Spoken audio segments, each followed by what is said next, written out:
आप good evening students, आप सभी का फिर से स्वागत है विद्यासारथी यूट्यूब चैनल में। और आज का जो फिर से जो है क्लास होने जा रहा है sir C V Raman talent search test का। और फिर 1 घंटे बाद आपका जो है फिर एक और क्लास होगा, तो उसका भी अपडेट आपको टेलीग्राम ग्रुप में मिल जाएगा। आप सभी से एक रिक्वेस्ट है कि आप सभी जो टेलीग्राम ग्रुप में जो है ना, मैं बकवास मैसेज मत किया करिएगा। आप लोग आपस में चैट करते हैं वो ठीक है, पर उसके अलावा जो आप जो बेकार की इमोजीज कुछ कुछ बच्चे भेजते हैं, तो वो इमोजीज मत भेजा करिए। आप लोग आपस में चैट करते हैं वह ठीक है, वहाँ तक तो ठीक है, आप लोग इमोजी से अपना कुछ बात करते हैं, पर आपने पूरा जो है पूरा चैट जो है टेलीग्राम ग्रुप में इमोजीज से भर दिया है, जो कि बेकार की इमोजी से जिनका कोई काम ही नहीं है। तो फिर हो सकता है कि मैं चैट का जो सेटिंग है बदल भी सकता हूँ, तो आप सभी वैसा मत किया करिएगा प्लीज़। ओके ना, आप सभी चैट करना है आप सभी चैट करिए, पर जो है ना अनवांटेड मैसेज मत किया करिए से। उससे ना जो है कि ग्रुप के मेंटेनेंस करने में थोड़ी परेशानी आ जाती है। तो चलिए आज को क्लास को शुरू करते हैं। देखिए, नर और मादा युग्मक के संयोजन की प्रक्रिया को क्या कहते हैं? तो आपके ऑप्शन है युग्मनज, निषेचन, परागण या इनमें से कोई नहीं। क्या बोलते हैं? तो इसका आंसर आप सभी बताइए। तो देखिए, इसका आंसर जो होगा निषेचन होगा, ऑप्शन बी सही हो जाएगा इसका। निषेचन ऑप्शन बी।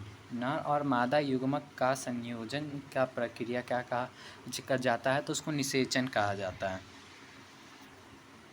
जो जंतु सीधे शिशु को जन्म देते हैं उसे कहते हैं, वे सारे जंतु जो सीधे अपने बच्चे को जन्म देते हैं उन्हें क्या कहते हैं? तो जरायुज, अंडप्रजक, स्तनधारी, इनमें से कोई नहीं। तो क्या बोलते हैं उन्हें? तो उन्हें जरायुज जंतु कहा जाता है। ऑप्शन ए सही हो जाएगा इसका। नेक्स्ट आपके लिए जो क्वेश्चन है कि आंतरिक निषेचन होती है, मतलब इन चारों में से किसमें जो है आंतरिक निषेचन होता है? अगर पहला ऑप्शन है मादा के शरीर में, दूसरा है नर के शरीर में, तीसरा है मादा के शरीर के बाहर और नर के शरीर के बाहर। तो देखिए, पहले समझिए कि आंतरिक निषेचन है तो ये पहले शरीर के अंदर होगा, और निषेचन किसके अंदर होता है? तो मादा के शरीर में होता है। तो ऑप्शन ए सही हो जाएगा इसका, मादा के शरीर में, इसलिए ऑप्शन ए सही हो जाएगा इसका। मुकुलन विधि द्वारा जनन किस जंतु में होता है? और हाँ, आपका एडमिट कार्ड का डेट आप सभी याद रखिएगा कि आप लोग बार बार जो है पर्सनल में चैट में मैसेज करके पूछते हैं, तो आप सभी ध्यान रखिएगा कि एडमिट कार्ड आपका 21 नवंबर को आएगा। एडमिट कार्ड आपका 21 नवंबर को आएगा। आपका उस पर एग्ज़ाम डेट लिखा होगा। आपने जो एग्ज़ाम सेंटर फॉर्म भरते वक्त चुना होगा वहीं पे आपका एग्ज़ाम होगा, और आपका जो है 21 नवंबर को एडमिट कार्ड आएगा। अगर आपने जो है मोबाइल चुना है कि अगर आपके पास मोबाइल है, फॉर्म है, अगर आपने मोबाइल पर यस किया तो मोबाइल लेकर जाइएगा, लैपटॉप पर यस किया तो लैपटॉप लेकर जाइएगा। वहाँ पर आपको वाईफाई नहीं मिलेगा। ओके ना, आप सभी अपना वाईफाई लेकर जाइएगा। जो लैपटॉप वाले हैं, लैपटॉप वाले अपना अपना जो है वाईफाई लेकर जाएंगे, लैपटॉप वाला अपना वाईफाई लेकर जाएंगे। और फ़ोन में तो से अपना वाईफाई का इंटरनेट का कनेक्शन तो होता ही है। और आप सभी ना अपना एक DND जो होता है यह ऑन कर लीजिएगा, डू नॉट डिस्टर्ब। जिन बच्चों को यह नहीं आता है तो उसको लेकर एग्ज़ाम के पहले एक वीडियो आएगा, आप सभी उसको देखना बिल्कुल मत भूलिएगा। ओके, उस वीडियो को देखकर आप सभी एग्ज़ाम में जाइएगा। उस वीडियो में मैं आपको बताऊंगा कि क्या क्या एग्ज़ाम सेंटर में लेके जाना है। एग्ज़ाम सेंटर में जाने के बाद एग्ज़ाम कैसे देना है, मोबाइल में या लैपटॉप में कैसे एग्ज़ाम देना है, वो सभी मैं उस वीडियो में बताऊँगा। तो आप सभी उस वीडियो को देखना बिल्कुल मत भूलिएगा। देखिए, मुकुलन विधि द्वारा जनन किस जंतु में होता है? तो आपका पहला ऑप्शन है पैरामीशियम, दूसरा है अमीबा, तीसरा है बैक्टीरिया, चौथा है हाइड्रा। किस में होता है मुकुलन विधि द्वारा जनन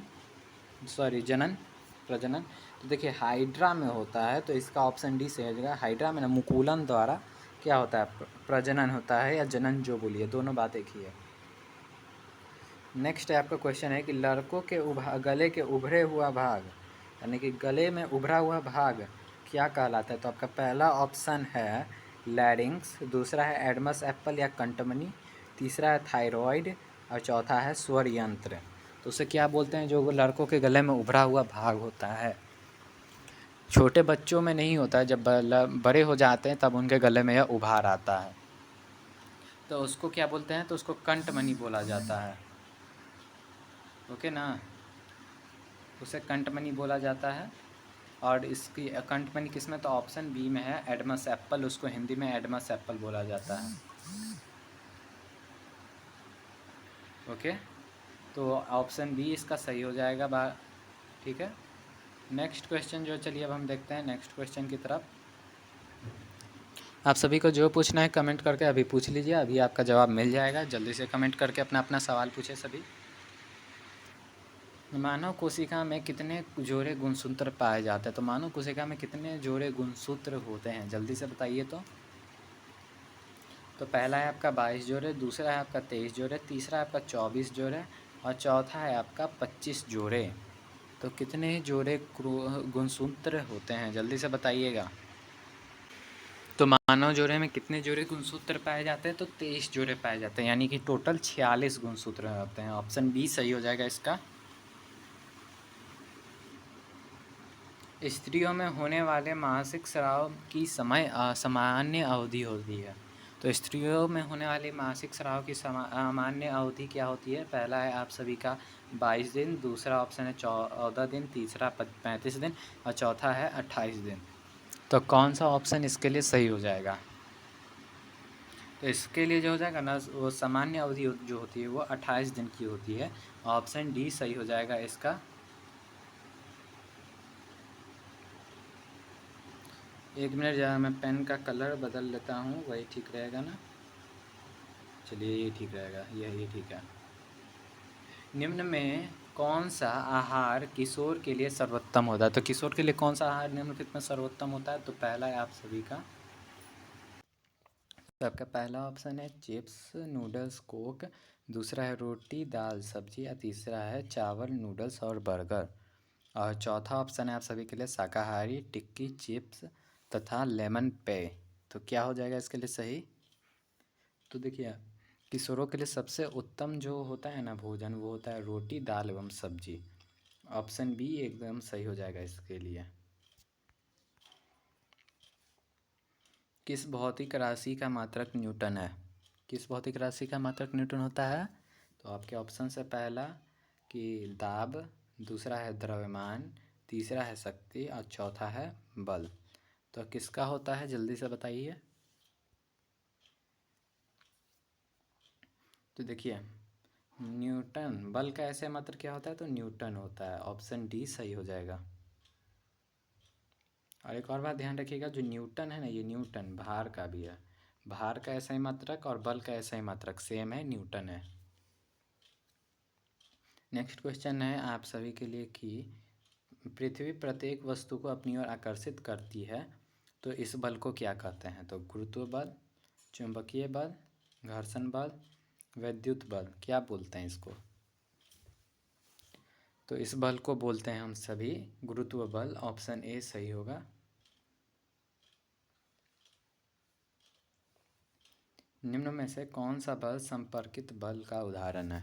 और हाँ, आप सभी जो क्विज़ के लिए जो डिमांड करते हैं, तो क्विज़ अभी हम नहीं कराएंगे क्योंकि अभी जो है sir C V Raman talent search test का जो डेट नज़दीक आ रहा है, तो उसकी तैयारी को अभी हम लेकर उस पर ध्यान दिए हुए हैं, तो अभी क्विज़ नहीं होगा। ओके, क्विज़ होगा तो तब आपको बता दिया जाएगा। तो देखिए पहला ऑप्शन है आप सभी का कि गुरुत्व बल, चुंबकीय बल, घर्षण बल और स्थिर वैद्युत बल, तो किसमें संपर्कित बल का उदाहरण है। तो संपर्कित बल में पहले क्या होता है, संपर्क में आना रहता है, तो संपर्क में कहाँ से आता है, तो घर्षण बल से आता है। तो ऑप्शन सी सही हो जाएगा। प्रति इकाई क्षेत्रफल पर लगने वाले बल को क्या कहते हैं, तो प्रति इकाई क्षेत्रफल पर जो बल लगता है उसको क्या बोलते हैं, जल्दी से बताइएगा। अभिकर्षण, दाब, शक्ति, अपकर्षण, क्या बोलते हैं उसको, तो प्रति इकाई क्षेत्रफल पर लगने वाले बल को दाब कहते हैं। ऑप्शन बी सही हो जाएगा इसका। नेक्स्ट क्वेश्चन है आप सभी के लिए कि शुष्क मौसम में बालों को कंघी करने पर वह बिखर जाते हैं, इसके लिए उत्तरदायी बल है। जब शुष्क मौसम में हम अपने बालों को कंघी करते हैं तो वो बिखर जाते हैं, तो इसके लिए कौन सा बल उत्तरदायी होता है, पहला है चुंबकीय बल, दूसरा घर्षण बल, तीसरा स्थिर वैद्युत बल और चौथा है गुरुत्व बल। तो इसके लिए जो उत्तरदायी बल होता है स्थिर वैद्युत बल होता है, क्योंकि बाल एक ही आवेश से आवेशित हो जाते हैं, इसलिए एक दूसरे से प्रतिकर्षित हो जाते हैं, अपकर्षित बोल सकते हैं, अपकर्षित हो जाते हैं, जिसके कारण एक दूसरे से दूर हटकर बिखर जाते हैं। नेक्स्ट है आप सभी के लिए कि दाब का मात्रक है, तो न्यूटन प्रति वर्ग मीटर, दूसरा है पास्कल, तीसरा उपयुक्त दोनों और चौथा इनमें से कोई नहीं। तो सही आंसर जो हो जाएगा तो इसका हो जाएगा सी हो जाएगा, उपयुक्त दोनों। न्यूटन प्रति वर्ग मीटर और पास्कल ये दोनों ही दाब का मात्रक है। पास्कल को एक और नाम से जाना जाता है तो वो होता है बार, ये भी आप याद रखिएगा। घर्षण को कम करने के वाले पदार्थ को क्या कहते हैं, तो घर्षण को कम करने वाले पदार्थ क्या कहलाते हैं। पहला है आपका ऑप्शन है स्नेहक, दूसरा तेल, तीसरा घर्षण रहित और चौथा है इनमें से कोई नहीं। तो देखिए घर्षण को कम करने वाले पदार्थ को हम सभी स्नेहक कहते हैं, ऑप्शन ए सही हो जाएगा। नेक्स्ट क्वेश्चन है आप सभी के लिए कि घर्षण होता है तो घर्षण क्या होता है, हमेशा हानिकारक, हमेशा लाभदायक, हम कभी हानिकारक तो कभी लाभदायक, या कभी हानिकारक ना तो हानिकारक और ना ही लाभदायक। तो देखिए घर्षण कभी हानिकारक भी होता है और कभी लाभदायक भी होता है, तो ऑप्शन सी सही हो जाएगा। घर्षण के कारण ही हम चल पाते हैं और घर्षण के कारण ही हमारे जो चप्पलें होते हैं घिस घिस कर ख़त्म हो जाती हैं, ख़राब हो जाते हैं, हमें नई खरीदनी पड़ती हैं। मशीनों में भी पार्ट पुर्जे ख़राब हो जाते हैं घर्षण के कारण। तो बिना घर्षण के हम लोग चल तक भी नहीं सकते हैं, एक कदम आगे भी नहीं बढ़ा सकते हैं और ना ही रुक भी नहीं सकते हैं। नेक्स्ट है आप सभी के लिए क्वेश्चन है कि बर्फ़ पर चलने पर आप फिसल जाएंगे, क्यों फिसलेंगे बर्फ़ पर अगर हम चलेंगे तो। घर्षण अधिक होगा, घर्षण कम होगा, सावधानीपूर्वक नहीं चलने के कारण, या इनमें से कोई नहीं। तो सबसे इसका जो हो जाएगा ना, घर्षण कम होगा, बर्फ़ पर घर्षण कम होगा इसलिए हम फिसल जाएंगे। नेक्स्ट है कि कैरम बोर्ड पर पाउडर छिड़कने से घर्षण हो जाता है। तो जब हम कैरम खेलते हैं तो उस पर पाउडर छिड़कते हैं, तो पाउडर छिड़कने से देखते हैं ना कि और जो टाइगर होता है जो भी बाकी जितना भी होता है वो सभी और अच्छे से फिसलने लगते हैं, उस पर फिसलने लगता है, मतलब क्या हो रहा है, घर्षण कम हो रहा है। तो इसमें कम वाला ऑप्शन कौन सा है, तो ऑप्शन बी में कम दिया हुआ है, तो कम हो जाता है घर्षण, ऑप्शन बी सही होगा। ध्वनि संचारित हो सकती है, ध्वनि किसमें संचारित हो सकती है। पहला आपका केवल ठोसों में, केवल द्रवों में, केवल गैसों में, ठोस द्रवों और गैसों में। तो ऑप्शन डी सही हो जाएगा, ठोस द्रव और गैस तीनों में ध्वनि संचारित हो सकती है। पराश्रव्य ध्वनि की आवृत्ति कितनी होती है, तो पराश्रव्य ध्वनि होती है ना उसकी आवृत्ति कितनी होती है, जल्दी से बताइए। 2000 हज से अधिक, 20,000 हज से अधिक, 20 हज से कम, 20 हज से 20,000 हज। यहाँ पे हज का मतलब हटर्ज होता है, जिसको इंग्लिश में हैटर्ज होता है, पर इंग्लिश में हटर्ज पढ़ते हैं।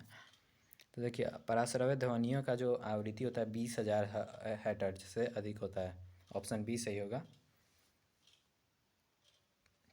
निम्न में से किसके आवाज़ की आवृत्ति सबसे अधिक होगी। पहला ऑप्शन है छोटी बच्ची की, छोटे बालक की, महिला की, पुरुष की। तो इन चारों में से किसका जो है आवृत्ति सबसे कम और सबसे अधिक होगा, आवृत्ति जो है सबसे अधिक किसका होगा। तो छोटी बच्ची की आवृत्ति सबसे अधिक होगी, जितना तीखा आवाज़ होगा मतलब जितना पतला आवाज़ होगा ना उतना ही उसकी आवृत्ति ज़्यादा होगी और दूर तक सुनाई देगा। ये बात आप सभी याद रखिएगा, इससे संबंधित आपको क्वेश्चन आ सकता है सर सी रमन टैलेंट सर्च टेस्ट और एनएमएमएस में भी इससे क्वेश्चन आता है। नेक्स्ट है कि मानव कानों के लिए श्रव्यता परास क्या है, तो मानव कानों के लिए श्रव्यता परास तो सभी को पता है, तो जल्दी से कमेंट करके बताइए श्रव्यता परास क्या है। इसका आंसर मैं नहीं बताऊंगा, आप सभी कमेंट में बताएंगे। आवृत्ति का मात्रक है, अभी मैंने ऊपर बताया था ना आवृत्ति का मात्रक क्या है।